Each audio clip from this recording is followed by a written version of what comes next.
Merton Pike lives an enviable life. He was a year old when he came to this dairy farm in Stowe. He's now 94 and still a farmer. I love to see things grow. I love to see the soil turn over and become a place to plant seeds and watch them grow. And I love to watch the harvest.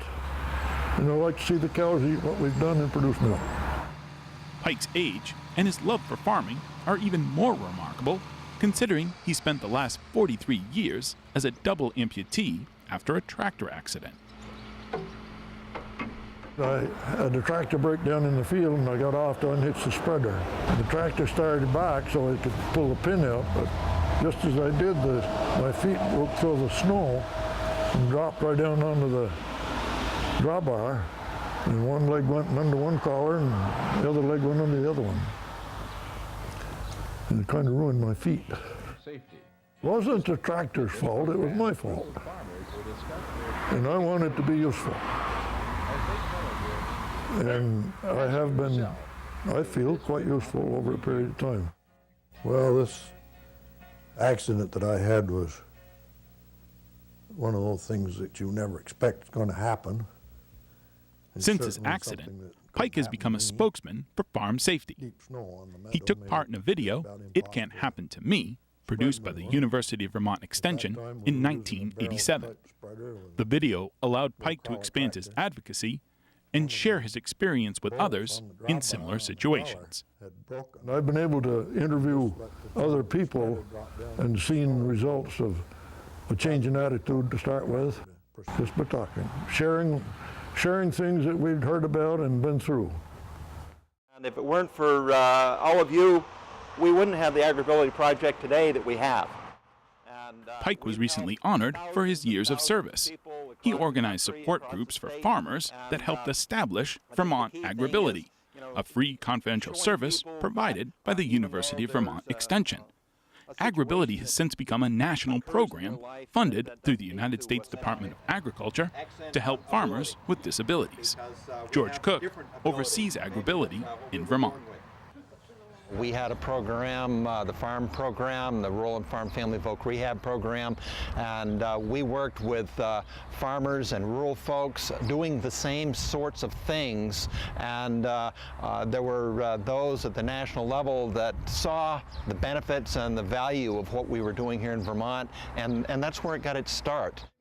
Merton was instrumental in helping people realize that this situation that has occurred in their life, it may have been an injury, it may have been an illness, does not need to stop what you're doing. I've seen Merton visit people in the hospital that are really feeling pretty down and out because they just have had a situation that has occurred, and he walks in the room, sits down and visits with them for an hour or so, and gets up, and they realize, wow, if this man can do it, so can I. You know, life goes on. You know, I certainly look to you as being, a great leader that set the foundation.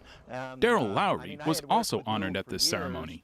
He worked for UVM Extension for 33 years.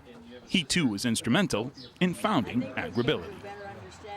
I've enjoyed my work. It was the best job in the world, you know. And I would start tomorrow if I could do it again. Lowry knew the one way to help farmers was to give them a hand up and not a hand out. The agricultural population don't want to become, wards of the state or whatever. And so they're very, very independent. It doesn't matter whether you're minus a leg or minus an arm or what the disability is. Those people all help one another, you know. And it helped them all become more comfortable with their own disability. Agriculture ranks as one of the nation's most dangerous professions.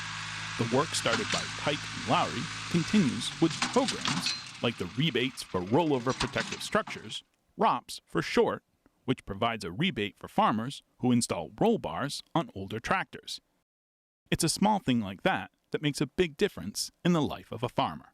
The services we provide sometimes are very low-key.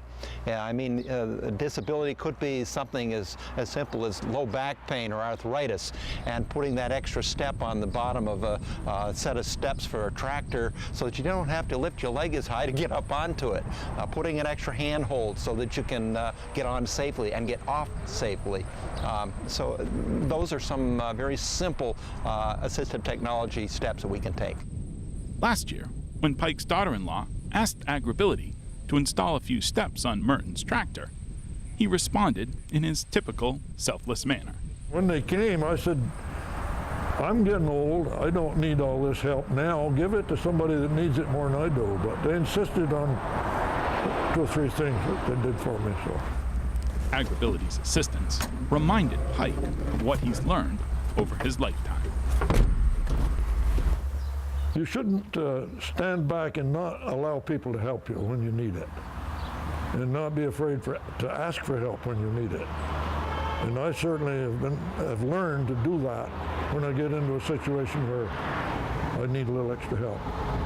And I've never been refused yet.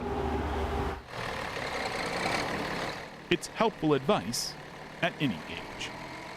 In Stowe, I'm Keith Silva with Across the Fence.